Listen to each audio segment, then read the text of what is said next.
Hello everyone, this video is the second part of chapter number 13, A Shelter So High.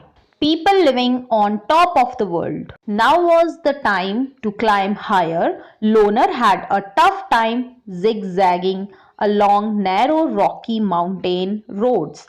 At many places there were no roads at all. अब वो time आ गया था जब और ऊपर चढ़ना था। अब लोनर का चलना बहुत ही मुश्किलों भरा था क्योंकि यहाँ पर माउंटेन्स की जो रोड थी वो काफी ज्यादा टेढ़ी मेढ़ी पत्थरों से भरी और काफी पतली थी और कई सारी ऐसी जगह भी थी जहां पर कोई रोड ही नहीं थी। I was moving towards the rocky plains of Changthang. This place is at a height of almost 5000 metres. अब मैं चंगथंग जो कि एक जगह का नाम है, इस रास्ते पे आगे बढ़ रहा था जो कि रास्ता काफी ज्यादा रॉकी था और प्लेन भी था और ये जगह लगभग 5000 मीटर की हाइट पे था. It is so high that it is difficult to breathe normally. I had a headache and felt weak. Changthang area इतनी हाइट पे था कि यहाँ पर सांस लेने में भी मुश्किल हो रही थी. मुझे हेडेक और वीकनेस फील हो रही थी. Then I slowly got used to breathing in such air. और फिर धीरे धीरे मुझे इस हवा में सांस लेने की आदत सी हो गई थी. For many days we kept wandering in this area with not a single human being in sight. No petrol pumps, no mechanics, only clear blue sky and many beautiful lakes around. मैं कई दिनों तक यहाँ पर motorcycle पे घूमता रहा लेकिन मुझे दूर दूर तक कोई भी इंसान नहीं दिखाई दे रहा था. ना ही कोई पेट्रोल पंप और ना ही कोई मैकेनिक. सिर्फ दूर दूर तक फैला था नीला आसमान, पहाड़ों के बीच बहुत सुंदर सुंदर lakes. Many days and nights passed. Loner and I kept moving ahead. Suddenly one morning I saw before me flat grassy land. बहुत सी रातें और बहुत सारे दिन बीत गए और लोनर और मैं आगे बढ़ते रहे. फिर अचानक एक सुबह मुझे हरा मैदान देखने को मिला. Many sheep and goats were grazing there. Far in the distance I saw some tents. I wondered who lived there and what they were doing in this far out place.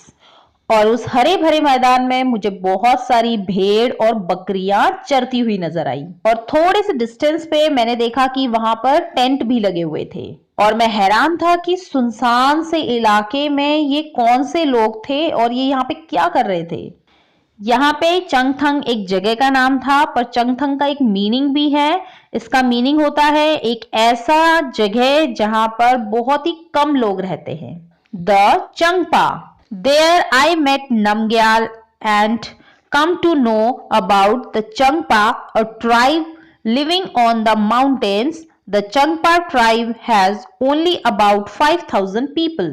यहाँ पे मैं नमग्याल नाम के एक आदमी से मिला जिसने कि मुझे चंगपा ट्राइब के बारे में बताया कि चंगपा एक ट्राइब है और जो कि माउंटेन्स में रहती है और चंगपा ट्राइब में सिर्फ लगभग 5000 लोग ही रहते हैं. The Changpas are always on the move with their goats and sheep.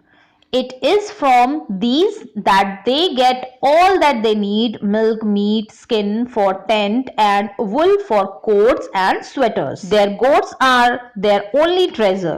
Changpas एक जगह पे टिक के नहीं रहते. ये हमेशा अपनी गोट्स और शीप्स के साथ इधर उधर घूमते रहते हैं. इनकी सारी जरूरतों का जो काम है वो गोट्स और शीप ही करते हैं, इसीलिए ये इनको हर जगह ले लेके घूमते हैं. इनकी जो बेसिक जरूरत है वो सारे के सारे इनकी गोट्स और शीप्स से ही पूरी हो पाती हैं. जैसे कि इन्हें इनसे मिल सकता है मिल्क, इनको मीट भी इसी से मिलता है और इसकी जो स्किन होती है उससे ये टेंट बना सकते हैं और जो इनका वुल है उससे कोट्स और स्वेटर्स बनाए जाते हैं. और इनकी जो भेड़ बकरियां हैं यही इनका ट्रेजर है, यही इनका खजाना है. If a family has more animals it is considered more rich and important. अगर किसी फैमिली के पास बहुत सारे एनिमल्स हैं तो उसको माना जाता है कि वो काफी ज्यादा अमीर आदमी है. From these special goats they get wool for making the world famous pashmina wool. क्योंकि वो इन स्पेशल गोट से दुनिया की जो सबसे ज्यादा फेमस पश्मीना वुल है वो इन्हीं गोट से उनको मिलती है। चंगपाज अपने जो भेड़ बकरियां हैं उनको काफी ज्यादा ऊंची हाइट की जगह पर ग्रेज करवाते हैं ताकि वो जहां पर जितना हाइट होगा वहां पे उतनी ज्यादा ठंड होगी और जितनी ठंड होगी उससे उनके जो गोट्स के जो हेयर हैं, जो उनके फर होते हैं, वो उतने ज्यादा ग्रो करेंगे और वो उतने ही ज्यादा सॉफ्ट होंगे। They stay high up on these mountains in very difficult conditions because that is where these goats can live. This is their life and their livelihood. तो चंगपाज इतनी ज्यादा हाइट पे और इतने डिफिकल्ट कंडीशंस में इसीलिए रहते हैं क्योंकि यही वो जगह है जहां पर इनकी गोट्स सरवाइव कर सकती हैं, क्योंकि यही गोड्स इनकी लाइवलीहुड कमाने में काम आती है और यही इनकी जिंदगी है। I was carrying very little of my belongings on my motorcycle. मैं अपनी मोटरसाइकिल में अपना बहुत थोड़ा सा ही सामान लाया था। But the Changpas carry everything that they own on their horses and yaks. It takes them only 2.5 hours to pack everything and move ahead. लेकिन चंगपाज अपने घर का पूरा सामान अपने हॉर्सेस और याक पे लेकर घूमते हैं। Within no time they put up their tent at the chosen place.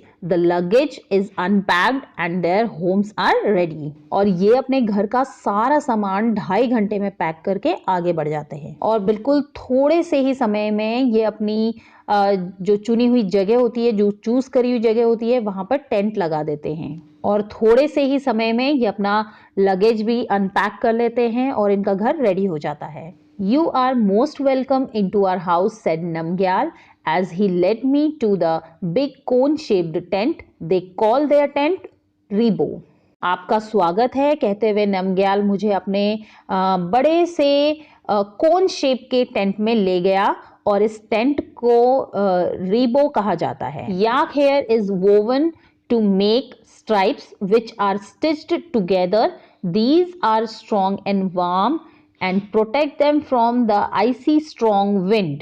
और इस टेंट के जो स्ट्राइप्स हैं उनको बनाया जाता है याक के हेयर से और उनको फिर साथ में सील दिया जाता है और ये टेंट काफ़ी ज़्यादा स्ट्रॉन्ग होता है और बहुत ज़्यादा गर्म रहता है और इतना गर्म रहता है कि ये यहाँ की जो बहुत ज़्यादा आइसी स्ट्रॉन्ग जो विंड्स होती हैं उससे ये प्रोटेक्ट कर देता है। I saw that the stripes were tightly tied with 9 sticks. The ground is dug about 2 feet deep. The tent is then put up around this on the higher part of the ground. और मैंने देखा कि ये जो पट्टियां हैं ये काफ़ी टाइट तरीके से बंधी हुई हैं 9 लकड़ियों के सहारे और इस टेंट को लगाने से पहले ज़मीन में 2 फुट का गड्ढा खोदा जाता है और फिर इस गड्ढे के आसपास की जो ऊंची हाइट वाली जो जमीन होती है वहां पे टेंट लगा दिया जाता है। As we stepped into the tent, I realized that I could stand up straight. It was not like my tent. I also saw that the Rebo was as big as a room of my flat in Mumbai. जैसे ही मैं इस tent के अंदर गया तो मुझे realise हुआ कि ये जो टेंट है इसमें मैं आराम से स्ट्रेट खड़ा हो पा रहा हूँ और ये टेंट बहुत ज़्यादा बड़ा है। ये इतना बड़ा है जैसे कि मेरे मुंबई के फ्लैट का रूम है। It was held up by 2 wooden poles in the middle. There was an opening to let out the smoke from the chula. Namgyal told that the design of this tent is more than 1,000 years old. ये लकड़ियों के 2 डंडों के सहारे, बीच में ये 2 डंडे लगाए हुए थे, उसके सहारे ये खड़ा था और इस टेंट में एक ओपनिंग भी थी ऊपर से ताकि वहां से जो चूल्हे का जो धुआं है वहां से निकल सके। और नमग्याल ने बताया कि इस टेंट का जो डिज़ाइन है वो 1000 साल से भी ज़्यादा पुराना है। The tent protected the Changpa from extreme cold. और ये जो टेंट है ये चंगपास को बहुत ज़्यादा ठंड से बचाता है। How cold must it be in winters? The temperature drops many degrees below zero. The wind blows at 70 kilometers per hour. यहाँ पर कितनी ठंड होती होगी? यहाँ पे इतनी ठंड होती है कि सर्दियों में यहाँ का जो टेम्परेचर है वो 0 डिग्री से नीचे ही जाता है। और यहाँ पर ठंडियों में जो हवा चलती है ठंडी ठंडी, वो चलती है 70 किलोमीटर्स पर आवर की स्पीड से। Imagine if you were on a bus which was going at this speed, how far from your house would you reach in 1 hour. 70 kilometres per hour की जो स्पीड है, अगर उसको समझना चाहें तो आप ये सोच सकते हैं कि अगर आप अपने घर से बैठे हैं बस में और आपकी बस 70 किलोमीटर्स पर आवर की स्पीड से चल रही है, तो आप सोच लीजिए कि जो जितनी तेज हवा जो आपको बस में लगने वाली है ना, उतनी ही तेज ठंडी हवाएं यहाँ पर चलती हैं। और आपकी बस को, मतलब बस इतनी तेजी से चल रही है कि वो 1 घंटे में 70 किलोमीटर्स का डिस्टेंस जो है उसको कवर कर लेगी। तो इतनी ज्यादा तेज हवाएं यहाँ पर चलती हैं। Near the rebo there was a place to keep sheeps and goats. Changpas call this lekha. जो इनका खुद के रहने की जो जगह होती है जिसे रीबो कहा जाता है, उसी के पास पे ये अपनी भेड़ और बकरियों को रखने की भी जगह बनाते हैं जिसको कि लेखा कहा जाता है। The walls of Lekha are made with stones. Each family puts a special mark on their own animals.